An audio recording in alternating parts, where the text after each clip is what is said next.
اور آج ماہ رمضان کا آخری دن ہے اور یہ جمعہ کا دن ہے۔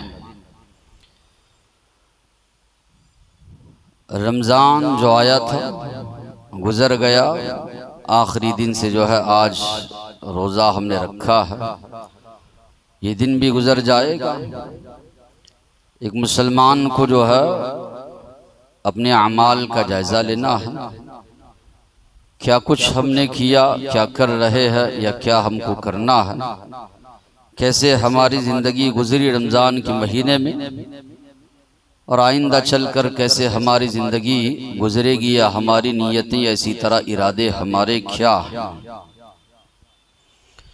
عام طور پر دیکھنے میں یہ آتا ہے رمضان جیسے ہی چلا جاتا ہے ساتھ ہی ساتھ میں اپنی ساری رونقیں، برکتیں، رحمتیں لے کر چلا جاتا ہے۔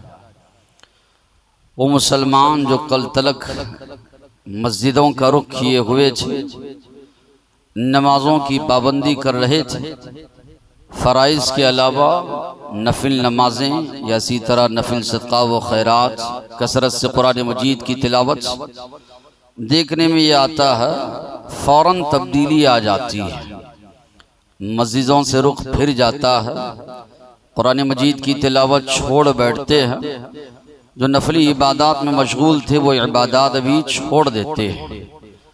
تو کیا یہ ہمارا رویہ صحیح ہے، ٹھیک ہے؟ کیا وہ انسان جو صرف اللہ کو رمضان میں یاد رکھتا ہے، سال بھر اللہ کو بھلا بیٹھتا ہے، کیا اس کی رمضان کی عبادتیں قبول ہوں گی؟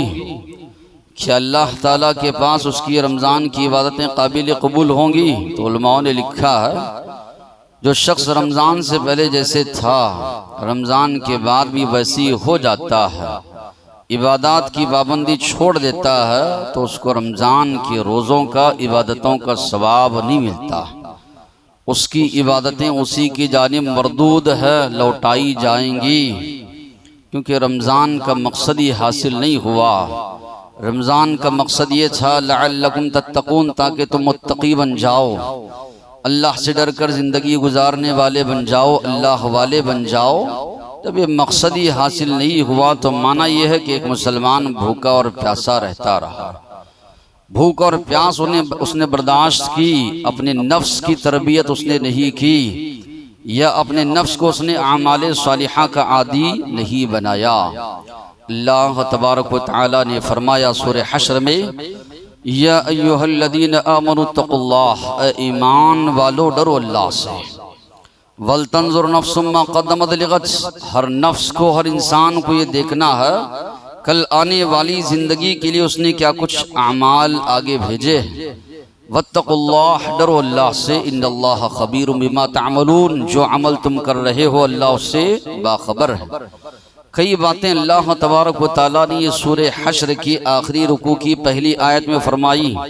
پہلی بات، اے ایمان والو اللہ کا تقوی پیدا کرو، اللہ سے ڈرو۔ یہ ساری تعلیمات جو اسلام کی تعلیمات ہے ان کا مقصد یہ ہے کہ ہمارے اندر اللہ کا تقوی آئے۔ پھر اللہ نے یہ بات بھی فرمائی وَلْتَنْظُرْ نَفْسٌ مَّا قَدَّمَتْ لِغَدٍ، کل آنے والی زندگی کے لیے اس نے کیا کچھ بھیجا ہے، یہاں پر رہ کر جائزہ لے۔ غدن کہا جاتا کل، اللہ تعالیٰ نے کل فرمایا، معنی یہ ہے کل جس طرح آنا یقینی ہے اسی طرح یہ قیامت کا دن بھی آنا یقینی ہے۔ یہ خوبصورت دنیا جو تم دیکھ رہے ہو کہ وقت آئے گا، اللہ تبارک و تعالیٰ نے فرمایا اِنَّا جَعَلْنَا مَا عَلَى الْأَرْضِ زِينَةً لَهَا لِنَبْلُوَهُمْ أَيُّهُمْ أَحْسَنُ عَمَلًا وَإِنَّا لَجَاعِلُونَ مَا عَلَيْهَا صَعِيدًا جُرُزًا۔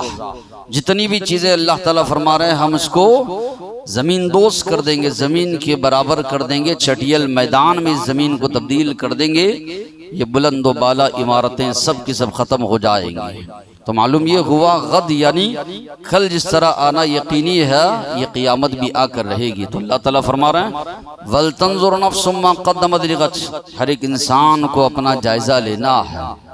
اس لیے عمر فاروق رضی اللہ عنہ کہا کرتے تھے حاسبوا قبل ان تحاسبوا، تمہارا حساب و کتاب لیا جائے، تمہارے اعمال تولے جائیں، اس سے پہلے اپنے اعمال کو تول لو، اس سے پہلے اپنے اعمال کا جائزہ لو۔ ہم کیا نیکیاں، کیا اعمال خیر آگے بھیج رہے ہیں، کتنے گناہ ہم آگے بھیج رہے ہیں، کیسے اعمال ہم چھوڑ کر جا رہے ہیں۔ اللہ تعالیٰ فرما رہے ہیں اس کا جائزہ لینا تمہارے لیے ضروری ہے۔ یہاں جائزہ لوگے وہاں من پسند زندگی گزار سکو گے۔ دنیا میں انسان کی ہزاروں خواہشیں ہوتی ہیں مگر مکمل نہیں ہو پاتی۔ کچھ خواہشات ہوتی بھی ہے تو آدھی ادھوری، یا کچھ ہوتی ہیں اور کچھ باقی رہ جاتی ہے۔ اللہ تبارک و تعالیٰ نے فرمایا اخروی زندگی وہ زندگی ہے، جنت وہ جگہ ہے، انسان کی ساری خواہشات وہاں پوری ہوں گی۔ ما تشتہیہ الانفس، اللہ نے فرمایا جو چاہو گے اللہ تمہاری خواہش کو پوری کرے گا۔ سورہ قاریہ میں اللہ نے فرمایا فَأَمَّا مَنْ ثَقُلَتْ مَوَازِينُهُ، رہا وہ شخص جس کی نیکیوں کا پلڑا بھاری ہو جائے گا، فَهُوَ فِي عِيشَةٍ رَاضِيَةٍ، وہ من پسند زندگی میں ہوگا، من چاہی زندگی میں ہوگا۔ جو خواہشات کرے گا اللہ اس کی خواہشات کو پورا کریں گے۔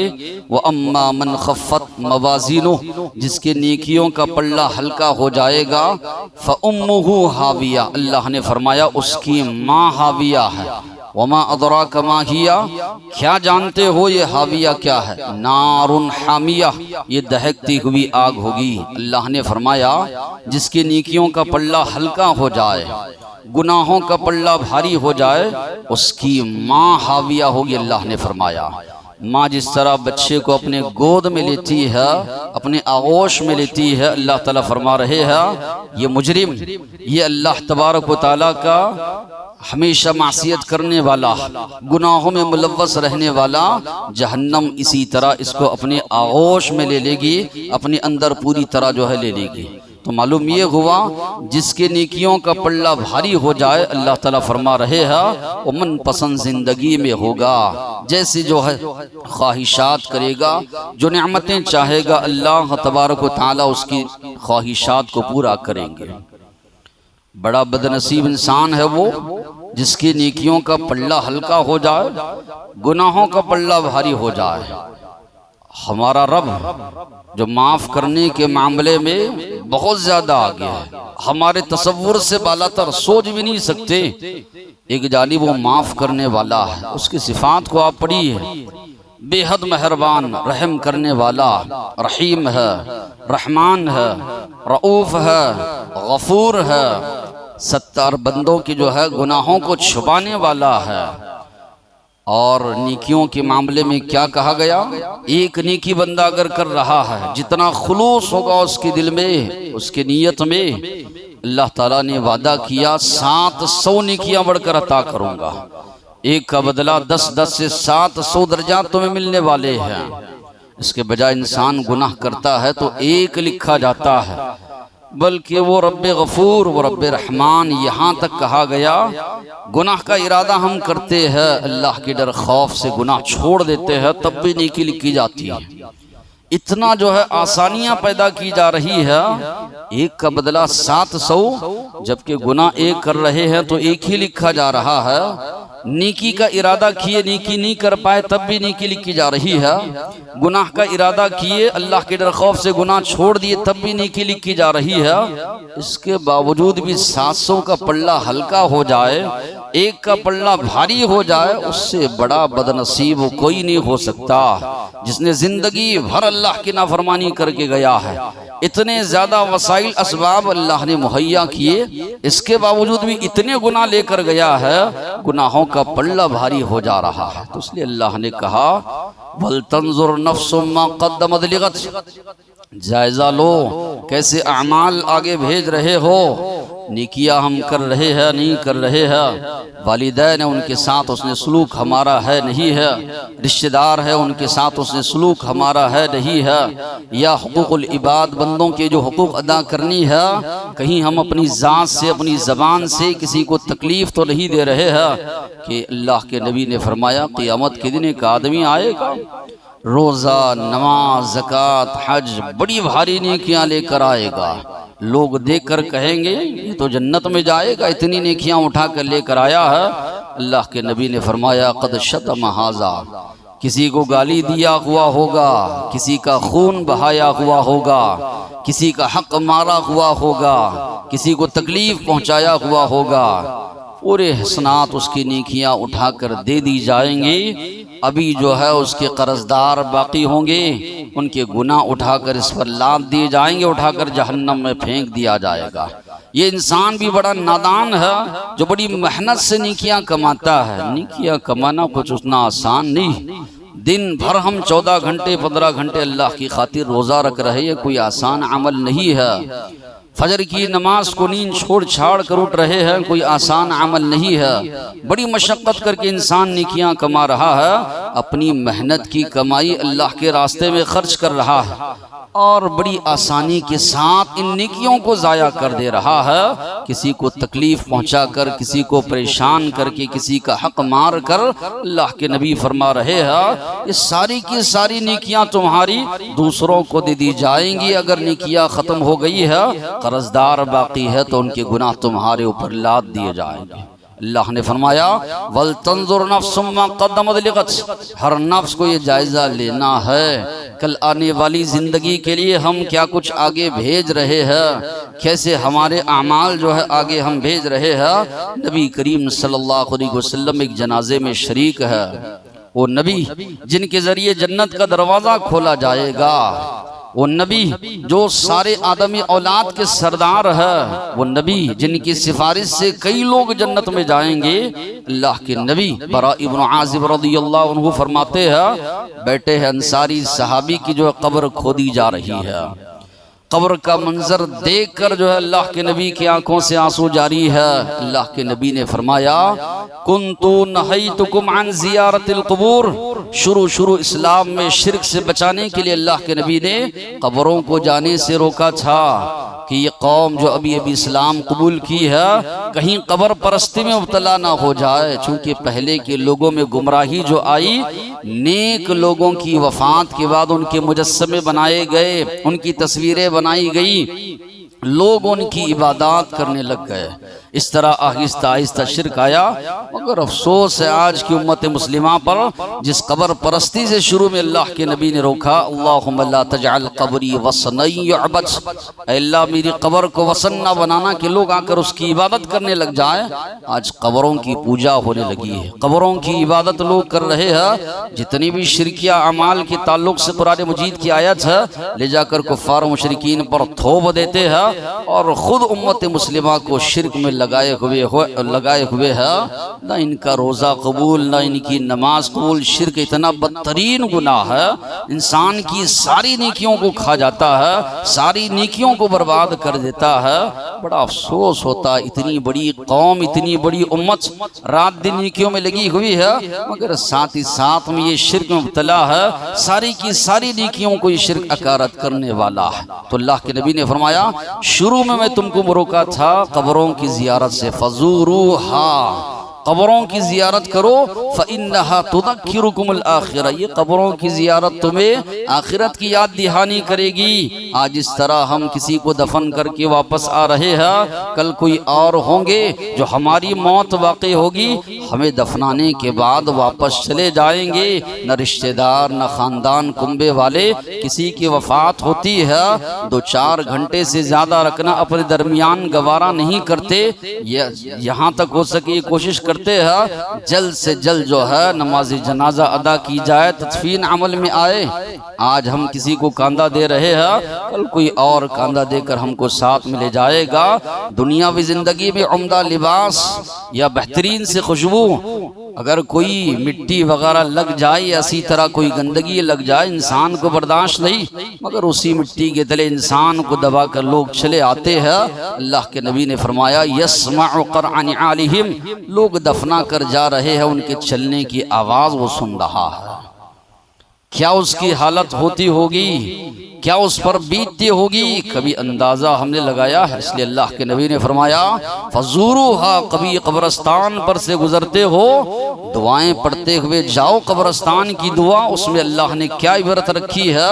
السلام علیکم اہل الدیار من المؤمنین والمسلمین، سلامتی ہو تم پر اے مسلمان مکینو، تم لوگ چلے گئے وَإِنَّا إِن شَاءَ اللَّهُ بِكُمْ لَلَاحِقُونَ، ایک وقت آئے گا ہم بھی یہاں پہنچنے والے ہیں۔ نسأل اللہ لنا ولکم العافیہ، اللہ سے دعا کرتے ہیں ہم کو بھی خیر و عافیت سے اللہ رکھے اور تم کو بھی اللہ تبارک و تعالی عذاب قبر سے محفوظ رکھے، عافیت سے رکھے۔ انتم سلفونا ونحن بالعصر، تم ہمارے آگے چلے گئے تمہارے پیچھے ہم آنے والے ہیں۔ تو اللہ کے نبی قبر کے بازو بیٹھے ہیں، زارو قطار رو رہے ہیں۔ صحابہ فرماتے ہیں بل السراح، جہاں بیٹھے ہیں وہاں کی مٹی گیلی ہو گئی۔ اللہ کے نبی کے بارے میں اللہ نے فرمایا اگلی پچھلی تمام لغزشیں اللہ نے آپ کی معاف فرما دی ہے، اس کے باوجود بھی اتنا زیادہ اللہ کے نبی رو رہے ہیں۔ کبھی ہم اپنی زندگیوں کا جائزہ لے، تنہائی میں بیٹھ کر ہم نے کبھی اتنا رویا ہے کہ جہاں بیٹھے ہیں وہاں کی چیز جو ہے گیلی ہو جائے یا کم سے کم ہماری داڑھی تر ہو جائے۔ اللہ کے نبی کا یہ حال ہے۔ اسی دوران اللہ کے نبی صحابہ کو نصیحت کر رہے ہیں یا اخوانی لمثل ھذا فاعدوا، اے میرے بھائیو یہاں آنے سے پہلے تیاری کرو، یہاں آنے کے بعد انسان پچھتائے گا، روئے گا، گڑ گڑائے گا، مہلت مانگے گا، اس کو مہلت ملنے والی نہیں ہے۔ اللہ تبارک و تعالیٰ نے سورہ سجدہ میں فرمایا مجرمین لوگ ناکسوا رؤوسہم عند ربہم ربنا ابصرنا، اے ہمارے پروردگار ہم نے دیکھ لیا۔ جہنم کا تذکرہ کیا جاتا تھا دنیاوی زندگی میں، جنت کا تذکرہ کیا جاتا تھا، ابصرنا وسمعنا، ہم نے سن لیا۔ فرجعنا، اے اللہ ایک مرتبہ لوٹا کے دنیاوی زندگی میں بھیج، نعمل صالحا، ساری زندگی اللہ ہم نیک اعمال کر کے آئیں گے۔ لیکن اللہ تعالیٰ فرما رہے ہیں جو زندگی ملنی تھی وہ مل گئی، جو موت آنی تھی وہ آ گئی، جو حیات تمہیں اللہ نے بخشنی تھی وہ بخش دی۔ اب دوبارہ موقع تمہیں دنیاوی زندگی میں جانے کا ملنے والا نہیں ہے۔ جو موقع ملا تھا، جس نے غنیمت جانا، آخرت کے لیے تیاری کی، اس کے لیے یقیناً وہ بہترین زندگی رہی۔ جس نے اس موقع کو گنوا دیا، آنے والی زندگی کے لیے تیاری نہیں کی، آنے والی زندگی کے لیے بہترین اعمال نہیں بھیجے، وہاں پر پچھتانے کے علاوہ کوئی چیز ہاتھ کو نہیں آئے گی۔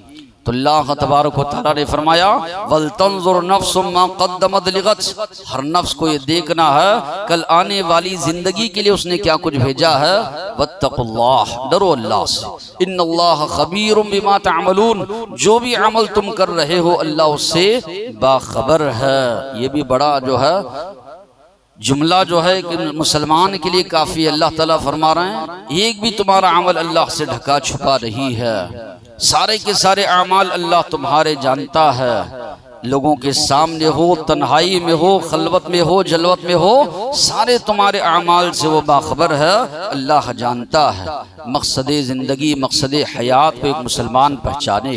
اللہ نے فرمایا الذی خلق الموت والحیات، جس نے زندگی کو بھی پیدا کیا، موت کو بھی پیدا کیا، کیوں؟ لیبلوکم، تاکہ تم کو آزمائے۔ اللہ تعالیٰ فرما رہے ہیں یہ دنیاوی زندگی آزمائش ہے، یہ وقفہ ہے، ایک چھوٹا سا وقفہ ہے اخروی زندگی کے لیے۔ عمر فاروق رضی اللہ عنہ اللہ کے نبی کے پاس آئے، اللہ کے نبی سے ملاقات کرنے کے لیے اٹھ کر بیٹھ گئے۔ جس چٹائی پر لیٹے ہوئے ہیں اس کے نشانات اللہ کے نبی کے پہلو پر ہے۔ رونے لگے اللہ کے نبی، آپ اتنا بڑا مقام و مرتبہ اور آپ کے پہلو پر نشانات، دوسرے بادشاہوں کو دیکھیں کتنی آرام سے وہ سو رہے ہیں۔ اللہ کے نبی نے فرمایا عمر کیوں رو رہے ہو؟ کیا تم نہیں جانتے مالی ولی دنیا، میری مثال اس دنیاوی زندگی کے ساتھ کراکب استظل تحت شجرہ، اس مسافر کی طرح ہے جو درخت کے نیچے سایہ حاصل کرتا ہے۔ اور کچھ دیر آرام کرنے کے بعد منزل کی طرف اچل پڑتا ہے۔ تو جس طرح سائے اللہ کے نبی نے مثال دی، ایک درخت کے نیچے تھوڑی دیر جو آرام کر رہے ہیں وہ دنیاوی زندگی ہے، وہ مقصد نہیں، مقصد جو ہے وہ اخروی زندگی ہے۔ تو اللہ تعالیٰ فرما رہے ہیں لیبلوکم، اللہ تم کو آزمائے، ایکم احسن عملا، تم میں کون بہترین عمل لے کر آیا ہے۔ اللہ نے آزمانے کے لیے زندگی دی ہے، اس آزمائش میں ناکام اگر انسان ہو جائے کیا اس کو صلہ ملنے والا ہے؟ کیا اس کو بدلہ ملے گا اللہ تبارک و تعالیٰ کے پاس؟ کیا منہ لے کر وہ اللہ کے پاس جائے گا؟ مختصر سی زندگی اللہ نے دی تھی، 50 سال 60 سال 15 سال 16 سال تو جو ہے بچپنا گزر جاتا ہے، 50 سال کے بعد بڑھاپا انسان کے اوپر طاری ہو جاتا ہے، درمیان میں جو ایام باقی رہ رہے ہیں، اسی طرح درمیان میں سال 25 سال 30 سال، اتنی کم عمر میں جو ہے یا اتنا کم عرصہ ہے، انسان کتنی عبادت کر پاتا ہے؟ 5 وقتہ نمازوں کے اوقات کو اگر لگا لیں گے، ہر ایک نماز کے لیے آدھا گھنٹہ، دن میں 2.5 گھنٹہ، چلو ذکر و اذکار میں بھی بیٹھا 1 گھنٹہ لگائیے، 3.5 گھنٹے، 24 گھنٹے میں 3.5 گھنٹے انسان دے رہا ہے، جبکہ اللہ نے فرمایا وَمَا خَلَقْتُ الْجِنَّ وَالْإِنسَ إِلَّا لِيَعْبُدُونَ، جنوں اور انسانوں کو میں نے اس لیے پیدا کیا تاکہ وہ میری عبادت کرے، بندگی کرے۔ اور یہاں اللہ تعالیٰ فرما رہے ہیں لِيَبْلُوَكُمْ أَيُّكُمْ أَحْسَنُ عَمَلًا، تم میں کون بہترین عمل لے کر آنے والا ہے؟ کیا منہ لے کر اللہ کے پاس جائیں گے؟ اگر اس کی نافرمانی بھی زندگی گزاریں گے، انسان بڑھاپے کو پہنچ جاتا ہے، عمل کرنا اس کے لیے بہت مشکل ہوتا ہے، بیماریاں لاحق ہو جاتی، اٹھنا بیٹھنا اس کے لیے مشکل ہو جاتا ہے۔ اللہ نے جوانی دی ہے، اس کو اللہ کی عبادت میں لگاؤ۔ وہ 7 قسم کے خوش نصیب لوگ، کوئی سایہ نہیں ہوگا۔ اللہ کے نبی نے فرمایا شاب نشا فی عبادت ربی، وہ نوجوان جس کی جوانی اللہ کی عبادت میں پروان چڑھی، اللہ کی عبادت میں جس نے اپنی جوانی کو لگایا، یہ بہت زیادہ پسندیدہ ہے اللہ تبارک و تعالیٰ کو جوانی کی عبادت۔ سوالات جو ہوں گے عمر کے بارے میں تو ہوگی ہی سوالات، ساتھ ہی ساتھ میں جوانی کے بارے میں سوال ہوگا۔ بڑی قوت ہوتی ہے، توانائی ہوتی ہے جوانی کی عمر میں، تو اللہ تعالیٰ پوچھیں گے، یہ عبادت بھی بڑی اللہ کو بہت زیادہ پسندیدہ ہے۔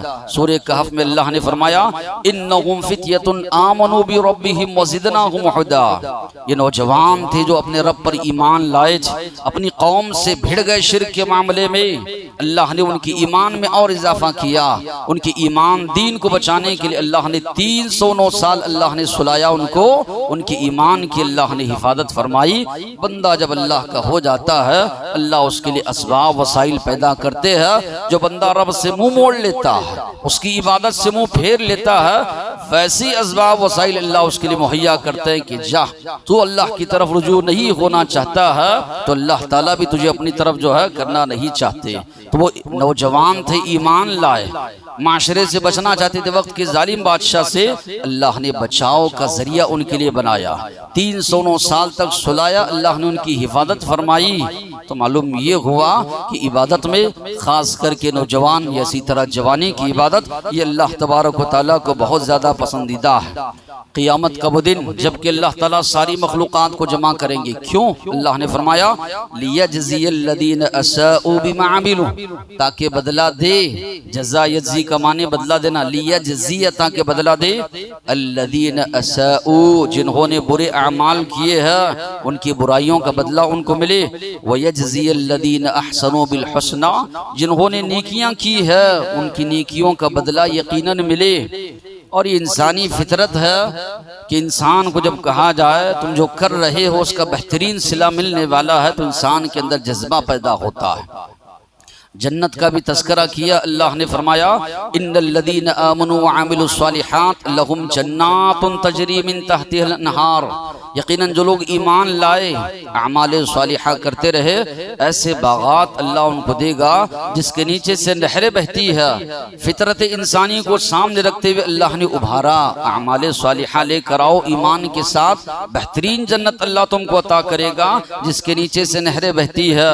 قیامت کا دن اللہ نے مقرر اس لیے کیا ہے برے لوگوں کو ان کی برائی کا بدلہ ملے، نیک لوگوں کو ان کی اچھائی کا بدلہ جو ملے۔ پھر اللہ نے فرمایا کہ جو قیامت کا دن ہوگا بڑا ہولناک ہوگا، بڑا شدید ہوگا، بڑا لمبا ہوگا اور بڑا پچھتاوے کا دن ہوگا اگر یہاں سے گناہ لے کر گیا ہے، اور بڑا بہترین دن ہوگا ان کے لیے جو نیکیاں لے کر گئے ہیں۔ یا ایھا الناس اتقوا ربکم، اے لوگو ڈرو اپنے پروردگار سے، ان زلزلۃ الساعۃ شیء عظیم، یقیناً قیامت کا جو زلزلہ ہے یہ بہت بڑی چیز ہے۔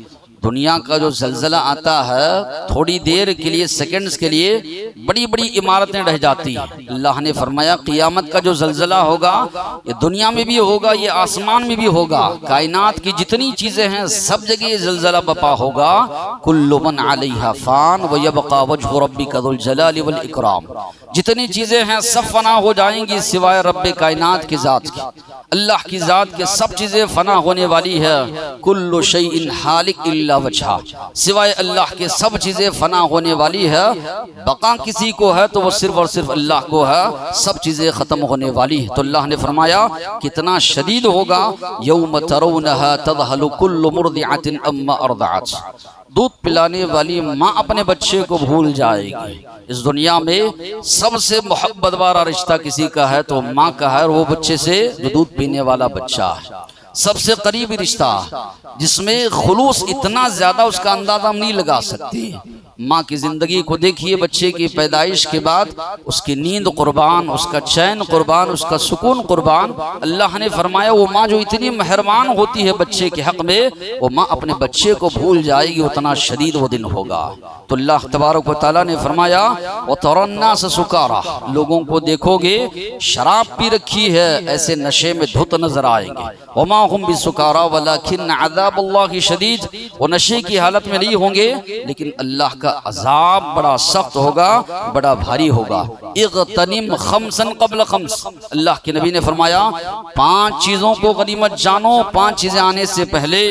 شبابک قبل حرمک، اپنی جوانی کو غنیمت جانو بڑھاپا آنے سے پہلے۔ وصحتک قبل سقمک، اپنی صحت کو غنیمت جانو بیمار ہونے سے پہلے۔ وغناک قبل فقرک، اللہ نے مالداری دی ہے اس کو غنیمت جانو فقیر آنے سے پہلے۔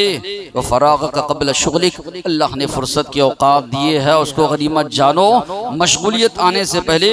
وحیاتک قبل موتک، اپنی زندگی کو غنیمت جانو موت آنے سے پہلے۔ بڑی بہترین باتیں اللہ کے نبی نے بتائی ہے، اور اس لیے بتائی اکثر لوگ ان کو غنیمت نہیں جانتے۔ اللہ تبارک و تعالیٰ نے جوانی دی ہے، خواہشات ادھر ادھر کی خواہشات میں پوری جوانی لگاتی ہے، اللہ کی عبادت میں لگانے کے بجائے ادھر ادھر کی خواہشات میں پوری جوانی کو گنوا دیے۔ یاد اللہ کب آ رہا ہے؟ بڑھاپے میں، جبکہ انسان کی اعضاء جواب دے چکے ہیں۔ تصور بھی شیطان نے ایسا لوگوں کی دلوں میں بیٹھا دیا ہے، بڑھاپے کی عمر میں مسجد کو پکڑ لیں گے۔ اللہ کے نبی اللہ تعالیٰ فرما رہے ہیں جوانی میں عبادت کرو، جوانی کو غنیمت جانو، جوانی کی عبادت اللہ کو پسندیدہ ہے، اور شیطان اس کے دل میں یہ ڈالا ہوا ہے بڑھاپے میں جو حج کر لیں گے، بڑھاپے میں جو ہے مسجد کے جو ہے در و دیوار پکڑ لیں گے۔ یہ تصور لوگوں کے ذہنوں میں ہے جو کہ شیطانی تصور ہے، اسلامی تصور نہیں ہے۔ اسی طرح انسان بیمار ہونے کے بعد معلوم ہوتا ہے صحت کتنی بڑی نعمت تھی، وہ عبادت کر سکتا تھا۔ آج کئی لوگ ہیں زمین پر آپ یہ سجدہ جو کر پا رہے ہیں، 7 اعضاء پر جو سجدہ ہو رہا ہے، اس میں جو لذت ہے بیٹھے بیٹھے یا کھڑے کھڑے سجدہ کرنے میں وہ لذت آپ کو محسوس نہیں ہوگی۔ بیمار ہونے سے پہلے اس کو آپ غنیمت جانیے۔ پھر اسی طرح اللہ نے دیا ہے مالداری، فضول خرچی یا اسی طرح ایسی ویسی عیاشیوں میں اس کو مت لٹائیے، تاکہ جب فقر و فاقہ لاحق ہوگا اللہ نے نعمت جو دی ہے چھننے کے بعد انسان کو احساس ہوگا۔ اسی طرح فرصت کے اوقات ہے اس کو ضائع مت کیجیے، اللہ کی عبادت اور بندگی میں لگائیے۔ زندگی اللہ نے دی ہے، موت سے پہلے اللہ کے نبی فرما رہے ہیں غنیمت جانیے۔ اللہ کے نبی نے فرمایا لا تزول قدم ابن آدم حتی یسأل عن خمس، اللہ کے سامنے ابن آدم کو کھڑے ہونا ہے، 5 چیزوں کا سوال ہوگا، جواب آپ کو دینا ہے۔ اللہ کے نبی نے فرمایا ہیبت کھائے گا، پریشان ہوگا، حشر کے میدان میں جہنم لا کر رکھ دی جائے گی، دائیں دیکھے گا اعمال نظر آ رہے ہیں، بائیں دیکھے گا اعمال نظر آ رہے ہیں، سامنے دیکھے گا جہنم نظر آ رہی ہے۔ اب انسان اندازہ لگائے کیسے اعمال بھیجا ہے، وہ اعمال اس کو نظر آئیں گے۔ سوال ہوگا کہ ان عمرہ فیما افناہ، عمر کہاں کھپا کر آئے ہو، کہاں گزار کر آئے ہو، اللہ کی عبادت میں یا نافرمانی میں۔ وعن شبابہ فیما ابلا، پھر جوانی کا تذکرہ آیا، جوانی کے بارے میں کہاں گزار کر آئے ہو۔ ومالہ، مال کے بارے میں کہاں سے کمائے، کہاں خرچ کیے۔ علم جتنا جانتے تھے، کتنا عمل کر کے آئے ہو، اللہ کے نبی فرما رہے ہیں ضرور جو پوچھا جائے گا۔ ابو ہریرہ رضی اللہ عنہ فرماتے ہیں اللہ کے نبی نے فرمایا اذا مات الانسان، انسان کی جب وفات ہوتی ہے تین چیزیں اس کے ساتھ ہوتی ہے، اہلہ مالہ وعملہ، اس کے گھر والے، اس کا مال، یا اسی طرح اس کے اعمال، جو کچھ کمایا تھا وارثین میں بڑھ جائے گا، اور اسی طرح خاندان کنبے والے تدفین کے بعد لوٹ کر آ جائیں گے، اس کے ساتھ اگر کوئی باقی رہنے والا ہے تو اللہ کے نبی نے فرمایا اس کے اعمال ہیں۔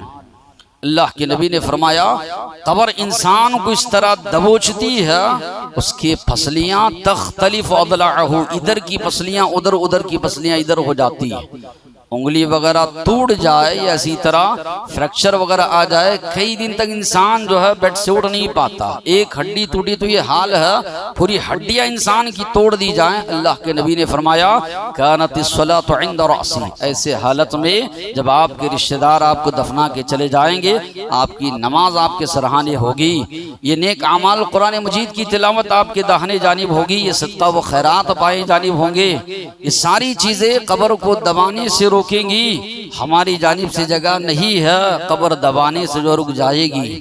اول ما یحاسب به العبد، قیامت کا آغاز ہوگا، اللہ کے نبی نے فرمایا سب سے پہلے جس چیز کا حساب و کتاب لیا جائے گا وہ نماز۔ تو آپ دیکھیے کہاں کہاں قدم قدم پر جو چیزیں آپ کے ساتھ آ رہی ہیں، آپ کا ساتھ دینے والی ہیں، یہ آپ کا اعمال ہے، اور رمضان ہونے کے بعد انسان اسی کو چھوڑ دے تو کتنی بد نصیب انسان کی ہوگی کہ رمضان آیا تھا ہماری تربیت کرنے کے لیے، اسی کو ہم چھوڑ بیٹھے ہیں، اور رات دن جو ہے انسان دنیا کے پیچھے لگا ہوا ہے، جو کہ اس کے ساتھ آنے والا کچھ نہیں ہے، جو چیز آنے والی ہے اس کو انسان چھوڑ بیٹھا ہے۔ تو قدم قدم پر آپ دیکھیں گے ہر جگہ یہ اعمال صالحہ ہے۔ اس کا مطلب یہ نہیں کہ اللہ نے دنیا کمانے سے منع کیا، دنیا انسان کمائے، بہترین جو ہے انسان چیزیں استعمال کرے۔